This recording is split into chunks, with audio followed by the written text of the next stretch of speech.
Hello to everyone, welcome on study on point.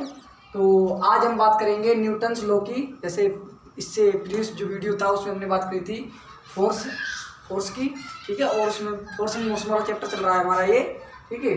तो उसमें हमने फर्स्ट लॉ की बात की थी और ये बात कहता है कि लॉ ऑफ इनर्शिया क्या होता है, जिसको फर्स्ट लॉ ऑफ मोशन कहते हैं। कि अगर कोई बॉडी हमारी क्या है, रेस्ट में तो रेस्ट में रहेगी, अगर मोशन में है तो मोशन में रहेगी, जब तक उसमें कोई बाहरी बल ना लगाया जाए, जब तक बाहर से कोई मतलब की फोर्स उसमें ना लगे, एक्सटर्नल फोर्स अप्लाइड ना हो, जब तक उसके पोजीशन में कोई भी चेंज नहीं आता।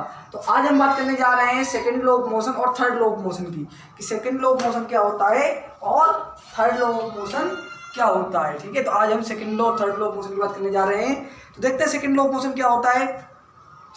कि द रेट, हमने मोमेंटम की बात की थी। मोमेंटम क्या होता है? मोमेंटम क्या होता है कि हाउ मच मोशन कितना है, the quantity of motion is called momentum.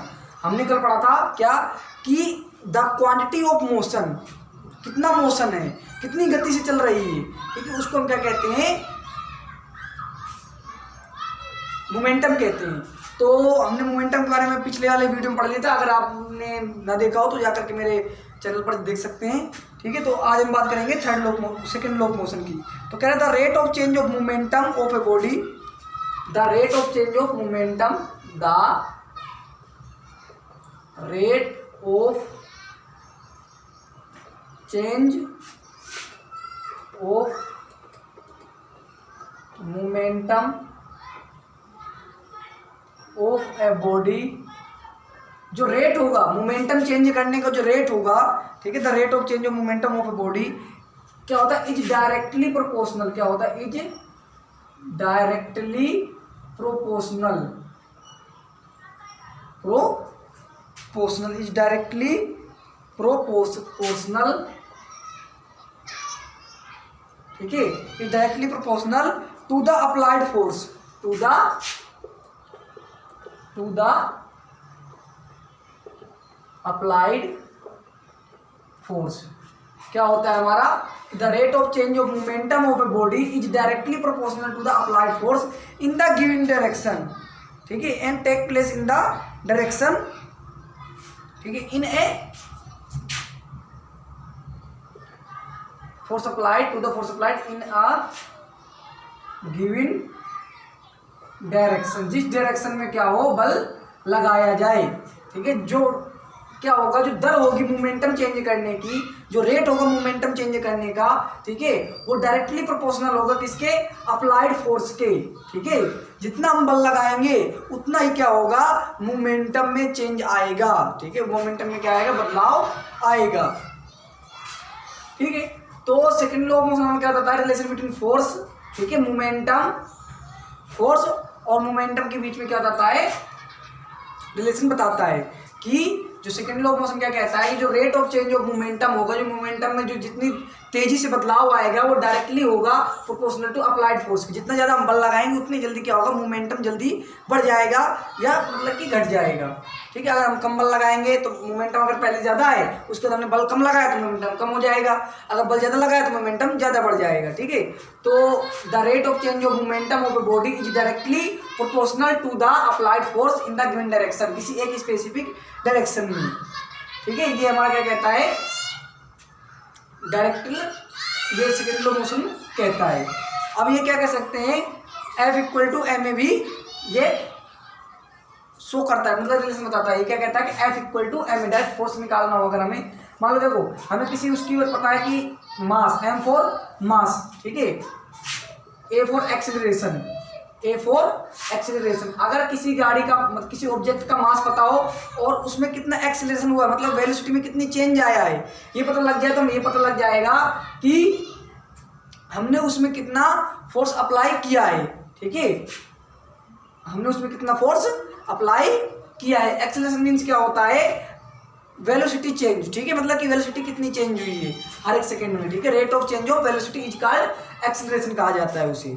Acceleration का मतलब होता है कि जिसे हम कहते हैं त्वरण, जो एक्सीलेटर लगा होता है हमारा, मतलब कि एक सेकंड में हमने कितने एक्सीलेटर लिया है, ठीक है, या 1-2 मिनट में हमने कितना एक्सीलेटर लिया है, वेलोसिटी को कितनी चेंज किया है, ठीक है, इन यूनिट टाइम में, एक यूनिट समय में वेलोसिटी को कितना चेंज किया है, वो एक्सेलरेशन होता है हमारा। उसमें जब हम मास की मल्टीप्लाई कर देते हैं तो उसमें बॉडी में लगने वाला फोर्स क्या हो जाता है, हमें पता लग जाता है, ठीक है। और फोर्स की यूनिट क्या होती है, न्यूटन। फोर्स की यूनिट क्या होती है, न्यूटन, ठीक है। क्या होती है, न्यूटन होती है। हम फोर्स को किस में नापते हैं, न्यूटन में नापते हैं, ठीक है। थर्ड लॉ ऑफ मोशन के हम थोड़ा और इसको थोड़ा और एक्सप्लेन कर देते हैं सेकंड लॉ ऑफ मोशन को, ठीक है।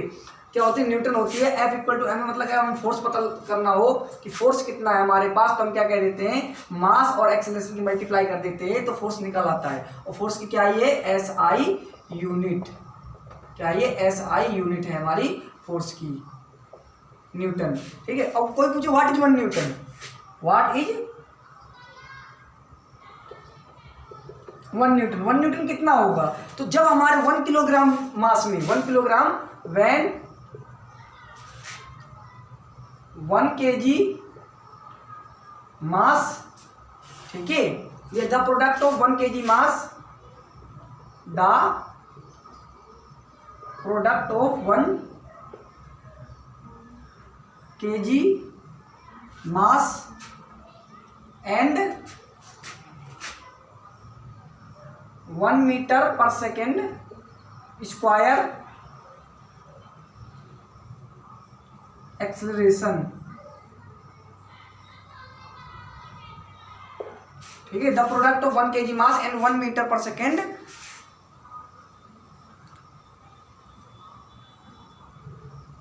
एक्सेलरेशन, ठीक है।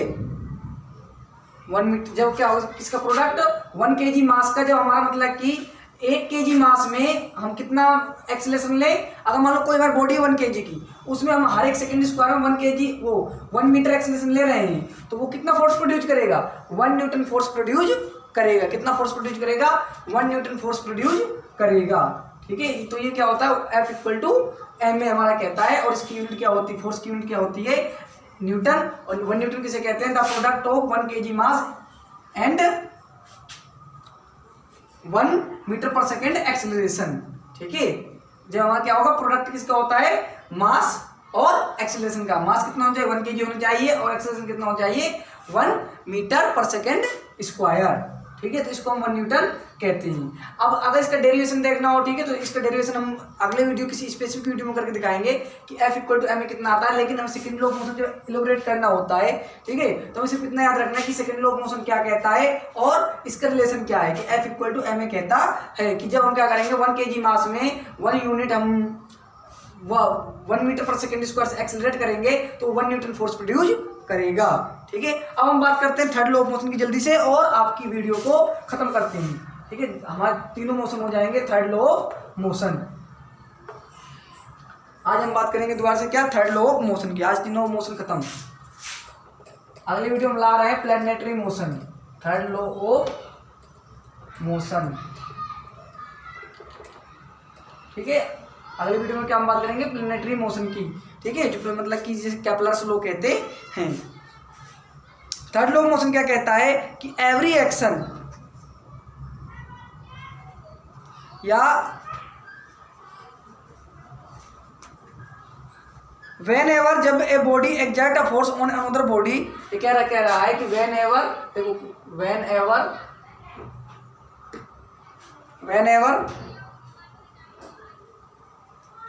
on one body exert a force, whenever one body exert a force on another body, ठीक है।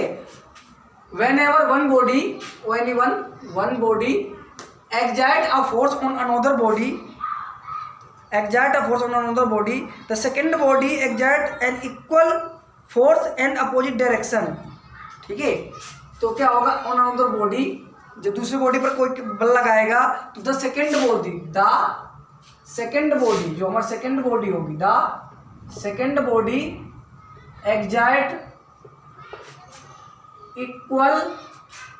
exert equal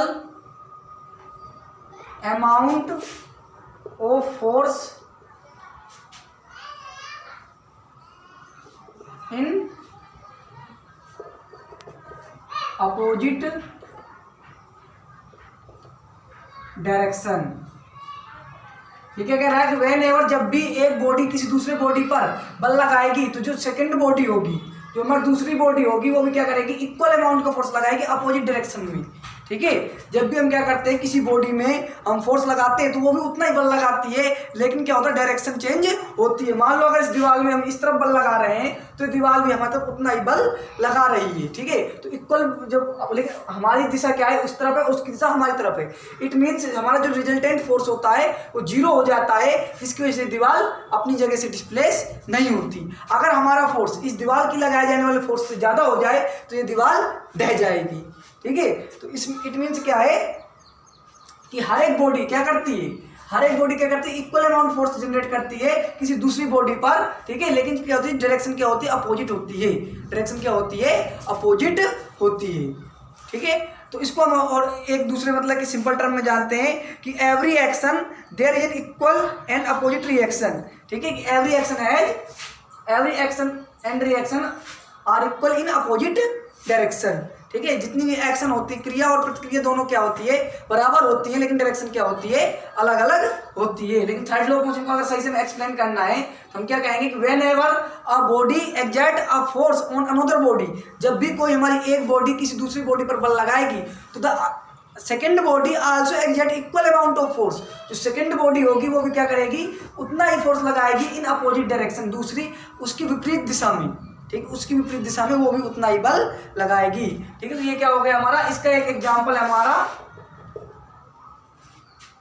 इसका एग्जांपल क्या है,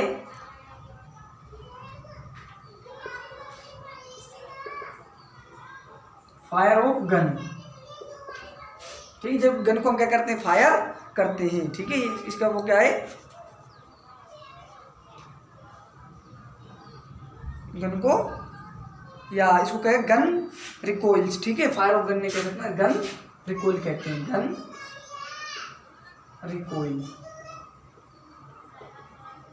ठीक, गन रिकॉइल्स मतलब कि जब हम बंदूक को चलाते हैं तो बंदूक भी क्या करते हैं, गोली जाती है बाहर की तरफ तो उतना ही बैकवर्ड फोर्स मारती है। ठीक है, बराबर अमाउंट का, जितनी फोर्स से गोली हमारी मतलब कि आगे की तरफ बढ़ रही है उतना ही बंदूक क्या करती है, बैक की तरफ हमारे मतलब फोर्स जनरेट एक्सर्ट करती है। ठीक है, तो ये हमारा हो गया क्या, first law, second law, third law of motion. Thank you, मिलते हैं आगे वाले वीडियो में प्लैनेटरी मोशन के बारे में, केपलर्स लॉ को लेकर के। ठीक है, आगे वाली वीडियो आप जरूर देखना। ठीक है, कौन सी है, केपलर्स लॉ ऑफ मोशन। ठीक है, केपलर्स लॉ ऑफ मोशन मतलब क्या है, ये न्यूटन्स लॉ का थर्ड। ठीक है, केपलर्स के भी मोशन के 3 नियम है, वो किसके ऊपर है, प्लैनेटरी, प्लैनेट जो होते हैं हमारे, प्लैनेट जो मूवमेंट करते हैं सर्कुलर मोशन में हमारी पृथ्वी घूमती है, उसके बारे में लेके आ रहे हैं हम अगले वीडियो में। Thank you, have a nice day.